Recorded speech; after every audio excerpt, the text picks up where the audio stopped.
બનાસકાંઠા જિલ્લાના પાલનપુર ખાતે આજે ઠાકોર સમાજની એક મહત્વપૂર્ણ બેઠક યોજાઈ હતી। ઠાકોર બોર્ડિંગ ખાતે આયોજિત આ બેઠકમાં સમાજના આગેવાનો મોટી સંખ્યામાં ઉપસ્થિત રહ્યા હતા। જ્યારે પાલનપુરના ગોબરી રોડ ખાતે આવેલ ઠાકોર બોર્ડિંગ ખાતે ઠાકોર સમાજની એક બેઠક મળી હતી, જેમાં સમાજના રીત રિવાજોમાં સુધારા લાવવાના મુદ્દે વિસ્તૃત ચર્ચા કરવામાં આવી હતી। સમાજમાં વધતા ખર્ચ, સામાજિક અને સુધારાત્મક પગલાં અંગે આગેવાનોએ પોતાના મંતવ્યો રજૂ કર્યા હતા। આ બેઠકમાં જ્ઞાનીબેન ઠાકોર, કેશાજી ચૌહાણ, અમૃતજી ઠાકોર, મેરજી જુંક સહિત દરેક ગોળના અગ્રણી તેમજ આગેવાનો ઉપસ્થિત રહ્યા હતા। સમાજને સંગઠિત રાખવા અને ભવિષ્યની પેઢી માટે સકારાત્મક બદલાવ લાવવાનો સંકલ્પ પણ બેઠકમાં વ્યક્ત કરવામાં આવ્યો હતો। જ્યારે સમાજના અગ્રણીઓ દ્વારા જણાવવામાં આવ્યું હતું કે સમાજના હિત માટે એકતા અને સુધારાની જરૂર છે, ત્યારે જ સમાજ આગળ વધી શકે છે। ઠાકોર સમાજ દ્વારા યોજાયેલી આ બેઠકને સમાજ સુધારાની દિશામાં એક મહત્વપૂર્ણ પગલું માનવામાં આવી રહ્યું છે, જેનાથી આવનાર સમયમાં સમાજમાં સકારાત્મક પરિવર્તન જોવા મળી શકે છે। પાલનપુરથી Rameshbhai D Vadhaniya, KS update news channel, Banaskantha. સન્માનીય મંચ તેમજ દરેક કલાવતી પધારેલ સૌ વડીલો, આજે બનાસકાંઠાની ચૂંટણી હમણાં થોડા સમય પહેલા છે અને એની અંદર જિલ્લામાં ખબર છે, બધો તમને ખબર છે કે એક જ અમારા પોતાની ચૂંટણી હતી અને એ પણ તમારા બધાના ઠાકોર સમાજ અને બીજા સમાજ પણ સાથે હતા, બધાના આશીર્વાદથી આપણને વિજય મળ્યો છે। બદલ સમાજનો અને દરેકનો આભાર વ્યક્ત કરું છું।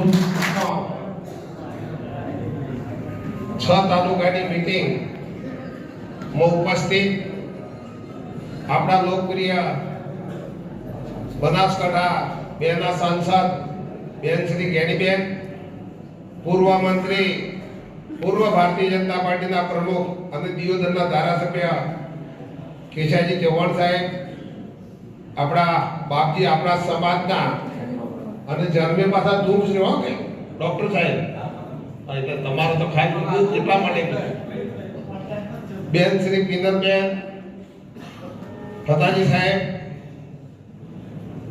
જેણે સમાજ માટે ખૂબ કામ કર્યું છે એવા કરશનજી વાઘેલા સાહેબ, અમૃતજી, પૂર્વ પ્રમુખ શૈજીભાઈ, 12 ગામના 12 ગોળના પ્રમુખ સોમાજી, તેજાજી, સરપંચ શ્રી ભાઈ, પૂર્વ સરપંચ પ્રકાશજી, બહુ વિસ્તૃત વાત બેને કરી છે।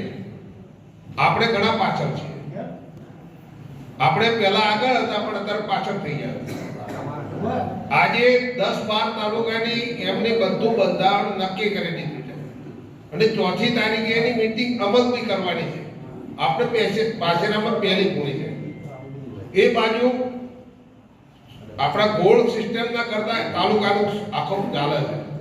આપણે જે ગોળમાં છીએ, જપાલપુર તાલુકામાં જગોણા 22, 12નો જલો, મલાણા અમારે 22, 24, 11નો જલો માલણનો, 27નો ચંડીસરનો, એ રીતે આપણું ચાલે છે। 42નો જલો આજે બડગામમાં પણ ઘણા બધા જલા છે, દોતામાં હશે। બધું સંકલન કરીને બેને જે વાત કરી, નવા યુગમાં આપણા છોકરા છોકરી ભણે અને બીજા સમાજના આરોહણમાં જઈએ। આપણે 50 વર્ષ પાછળ છે બીજા સમાજથી। આ સમાજના સંમેલનમાં મંચ ઉપર બિરાજમાન સર્વે મહાનુભાવો, બેન નામ નથી લેતો, સમય મર્યાદા ઉપસ્થિત સમાજની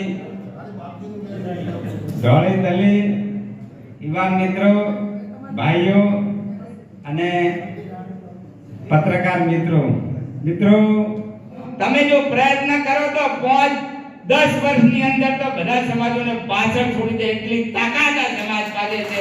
પણ એ તાકાતને આપણે કામે નથી લગાડી તો એ સમૂહની તાકાતને આગામી સમયમાં આપણે કામે લગાડી આ સમાજ એ ખોટા રિવાજો, ખોટા આવરણો, ખોટા આચાર વિચારથી પર રહી અને આ સમાજ એ શક્તિશાળી સમાજ બને, એના માટેનો આપણો આ પ્રયત્ન છે। અને હું આપ સૌને વિનંતી કરું છું, પ્રયત્નની અંદર સમગ્ર ઠાકોર સમાજ, બુરોજ બનાસકાંઠાનો આખો ઠાકોર સમાજ તન, મન અને ધનથી જોડાય તો તમારી પ્રગતિને દુનિયાની કોઈ તાકાત રોકી નહીં શકે। સંધ્યાનો સમય થવાયો છે, ભગવાનને પ્રાર્થના કરીએ કે હે ભગવાન, તમે અમને મદદ કરજો. અમારા પર સદારામ બાપુના આશીર્વાદ અને ભગવાનની માતાજીની કૃપા થાય કે આગામી સમયની અંદર આપણે જે લક્ષ્ય રાખી રહ્યા છીએ કે આ સમાજ પણ બીજા સમાજોની સાથે કદમ મિલાઈને ચાલે, આ સમાજની અંદર પણ શિક્ષણ આવે, સમાજ આગળ વધે અને આપણા સમાજમાંથી પણ કોઈ આઈપીએસ આઈએએસ અને ડોક્ટર એન્જિનિયર જેવા ડોક્ટરો તો છે જગદીશભાઈ જેવા, પણ હજી આઈએએસ અને આઈપીએસ ની આપણે ડિગ્રી મળવાની બાકી છે. એ દિશામાં આપણે આગળ વધીએ અને આ બંધારણ દ્વારા આ સમાજ એ પોતાની સર્વોચ્ચ શ્રેષ્ઠતા સાબિત કરે એ દિશામાં આપણે જો આગળ વધીએ એવી ભગવાનને પ્રાર્થના. આજના કાર્યક્રમમાં તમે 1 કલાક લેટ છીએ, છતાંય તમને અભિનંદન આપવા પડે કે તમે 1 વાગ્યાના બેઠા છો, એટલે અમે મોડા પડે એટલે અમે ક્ષમા માંગીએ છીએ. અને આ આયોજકોએ આખીએ ધોળી તળી આખા આપણા પૂર્વ બનાસકાંઠાની ધોળી તળના દર્શન કરવાનો અમને મોકો આપ્યો. તમારા દર્શન કરવાનો છે. સૌનો આભાર. ભારત માતા કી જય. આજે બનાસકાંઠાનું વડું મથક પાલનપુર મુકામે સમસ્ત આ વિસ્તારના જે જિલ્લા અલગ અલગ છે એના સમાજના રીત રિવાજો માટે એક સામાજિક મિટિંગનું આયોજન કર્યું છે.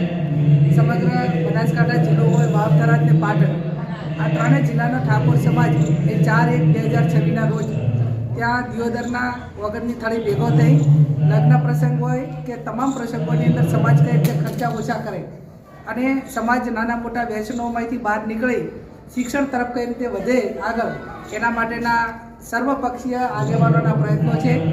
આવનાર સમયમાં જે કંઈ પ્રસંગો કરવાના થાય, એક સમાજ એક રિવાજ શ્રેષ્ઠ રિવાજ અને શ્રેષ્ઠ રિવાજ શ્રેષ્ઠ સમાજ, આનું ઉદાહરણ જ્યારે પૂરું પાડવાનું છે ત્યારે ઘણા બધા પ્રસંગો એવા છે કે જે સમગ્ર આખો જિલ્લો કે આખો વિસ્તાર ભેગું થઈને કોમન કરી શકે. અને કોમન એટલા માટે કે વર્તમાન સમયમાં મોંઘવારીના કારણે કોઈ પણ વ્યક્તિને પ્રસંગ કરવો હોય તો કાં તો એને મિલકત અડાણી મૂકવી પડે, કાં વ્યાજે પૈસા લેવા પડે અને અથવા તો કોઈકના શોષણમાં આવવું પડે.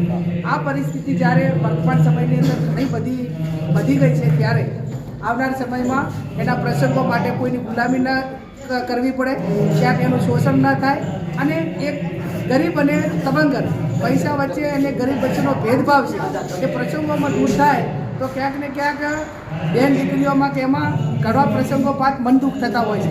કોઈના માતા પિતા વધારે પૈસાવાળા હોય, કોઈના ઓછા હોય અને એના કારણે સમરસતા હચવાવી જોઈએ, નથી હચવાતી અને ઘણી બધી મુશ્કેલીઓ ઊભી થાય છે.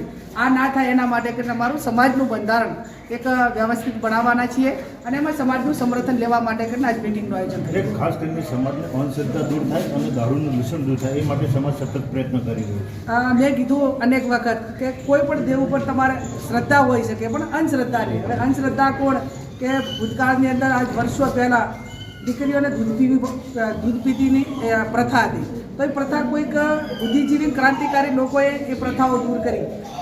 બહુપત્ની તત્વનો રિવાજ હતો તો 1951ના બંધારણમાં હિન્દુ એક્ટની અંદર અનેક સુધારા લાવ્યા.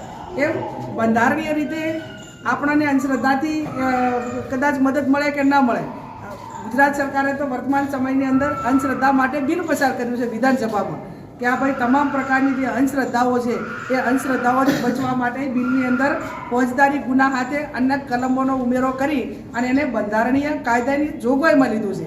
ત્યારે તમામ દેવી દેવતાઓના આશીર્વાદ જરૂરી છે, એની પૂજાપાઠ જરૂરી છે, પણ મેં કીધું એમ કે બાળકોને નાપ આપવા, પરિવારમાં ઝઘડા ઊભા કરવા, નિસંતાન હોય તો એના માટે વેમ ઘાલવી, મિલકતો માટે વેમ ઘાલવી અને એક એનું આર્થિક શોષણ કરવું. એ આર્થિક શોષણ કોઈ જે માણસ એની મુશ્કેલીમાં હોય તો અનેક પ્રકારનું જે લોકો કહેતા હોય પ્રમાણે માનવા માટે મજબૂર હોય છે અને મજબૂર હોય છે એટલે એની મજબૂરીનો ને એના પોતાના મગજનો જે પેલો છે એનો લાભ લઈને એને આર્થિક રીતે બરબાદ ન કરે અને પરિવાર વેરવિખેર ન કરે એના માટે કરીને અંધશ્રદ્ધાથી દૂર રહેવું ખૂબ જરૂરી છે.